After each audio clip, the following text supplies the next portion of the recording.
பாட்டி வீட்டு சமையலில் என்ன செய்யலாம், ரசகுல்லா செய்யலான்னு இருக்கிறேன். ரசகுல்லாவுக்கு 1 லிட்டர் பால் எடுத்துக்கிறேன். ஒரு கொதி வரட்டும். நம்ம வச்சு இப்போ நம்ம வந்து பால் காய்ச்சி இறக்கிட்டேன். ஒரு லெமன் ஊற்றிக்கலாம். அப்படியே வச்சிடலாம், கொஞ்சம் ஆறட்டும். அலசிக்கணுமா, என்ன லெமன் ஊற்றிக்கிறேன் இல்லையா, இது 2 தண்ணி ஊற்றி நம்ம அலசிக்கணும். இந்த மாதிரி இது பாருங்கள். இதை நம்ம நல்லா தண்ணி ஊற்றிட்டு இந்த புளிப்பெல்லாம் போகிற அளவுக்கு கொஞ்சம் அலசிக்கணும். தண்ணி ஊற்றி நல்லா அலசிட்டோம்னா அந்த புளிப்பு போயிடும். புளிப்பு போனவரோடு நம்ம எடுத்து இப்படி நல்லா அலசிட்டு இப்படி இதை வந்து நம்ம நல்லா பிசையணும். சப்பாத்தியோடு மேலே பிசையணும். நம்ம இது உருண்டை பிடிக்கிறோம்.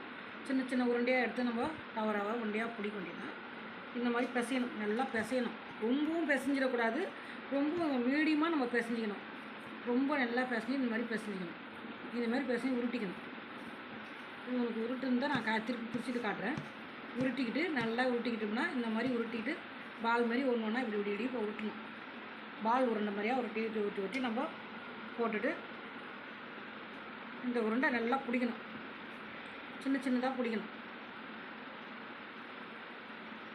தண்ணி இருக்கக்கூடாது, சுத்தமாக தண்ணி இல்லாத நம்ம இது பண்ணணும்.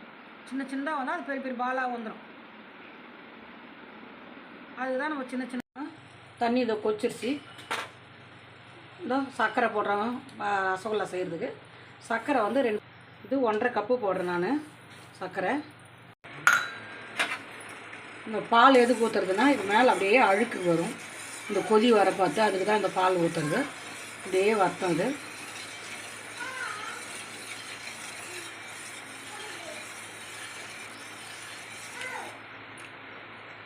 இந்த மாதிரி அழுக்கெல்லாம் நம்ம எடுத்துடணும்.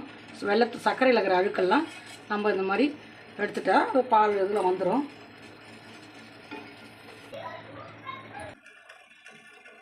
நல்லா வேகட்டும் அது.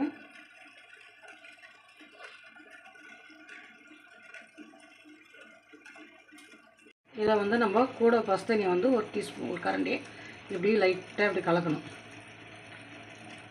கொஞ்சம் லைட்டாக கூலிங் தண்ணி வர பார்த்து அது வந்து நல்லா வேகிறதுக்கு சான்ஸ் இருக்குது. அப்படியே நம்ம இப்படியே கலக்கி விட வேண்டியதான். இது மேலே தான் இப்படி கலக்கி விடணும். நல்லா இப்படி கலக்கி விட்றவங்களுக்கு எல்லாத்தையும் போட்டு கலக்கக்கூடாது. இந்த மாதிரி உள்ளாட்டு கரண்டியை விட்டு நல்லா இப்படி கலக்க பார்த்து இந்த உருண்டை மேலுக்கும் கீழுக்கும் போயிட்டு வந்துடும். அவ்வளோதான். இன்னும் கொஞ்சம் வேகட்டும். இன்னும் ஒரு 10 நிமிஷம், ஒரு 5 நிமிஷம் இருந்தால் பாருங்கள். நல்லா வெந்து வந்துடுச்சு. எப்படி இது பாருங்கள். இந்த மாதிரி நம்ம கலக்கி விட்டு வெந்துடுது. இப்போ நல்லா நம்ம இறக்கி வச்சுட்டு ஆறட்டும். ஆறினப்பறம் கூட நம்ம காட்டலாம். அந்த பாருங்கள் எவ்வளோ பண்ணு மாதிரி இருக்குது பாருங்கள்.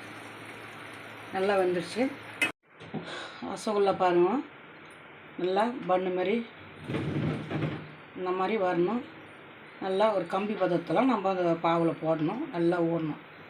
இந்த மாதிரி இருக்கணும் பண்ணு மாதிரி.